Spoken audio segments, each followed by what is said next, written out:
আমি পম্পা বলছি রান্নাঘরে বাইরে থেকে। আজকে একটা মাছ রান্না করে দেখাবো তোমাদেরকে। আমি মাছটার নাম জানি না এখন, তাই এখানে নুন হলুদ একটু সাদা সরষের তেল মাখিয়ে আমি এটা মেখে রেখে দিই মাছটা ধুয়ে পরিষ্কার করে। এই যে, আর এখানে আমি তেল বসিয়ে দিয়েছি, মোটামুটি আমার গরম হয়ে গিয়েছে। আমি এবার মাছটা একটা একটা করে ভেজে নেব। এই যে মাছটা আমার ভাজা হয়ে গেছে, আমি এবার তুলে নেবো একটা একটা করে।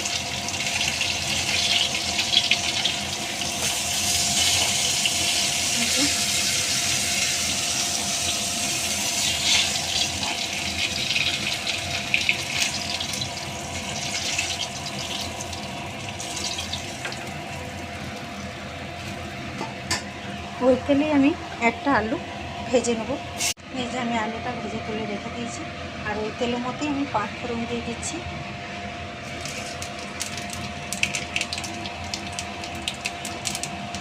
আর একটা টমেটো কাটা আমি দিয়ে দিচ্ছি।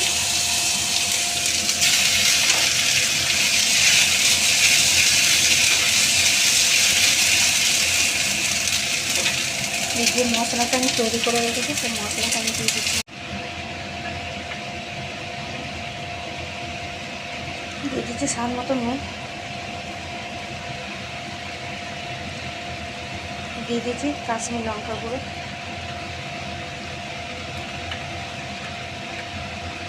দিয়ে দিচ্ছি হলুদ,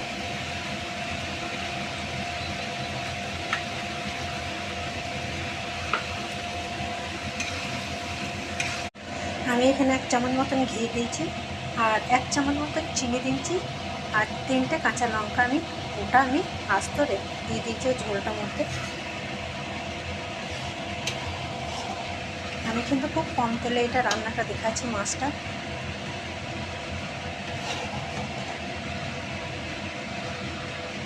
আমার মশলাটা কাঁচা গন্ধটা চলে গেছে, তেল ছেড়ে দিয়েছি। এই যে আমি ঢাকাটা এবারে খুলে নিচ্ছি। আমি এবারে নামিয়ে নেব।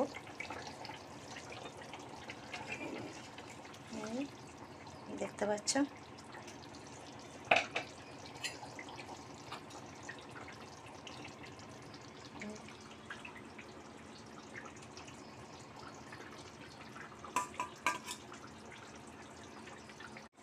আমার রান্নাটা যদি ভালো লেগে থাকে লাইক করবে, পাশে থাকবে।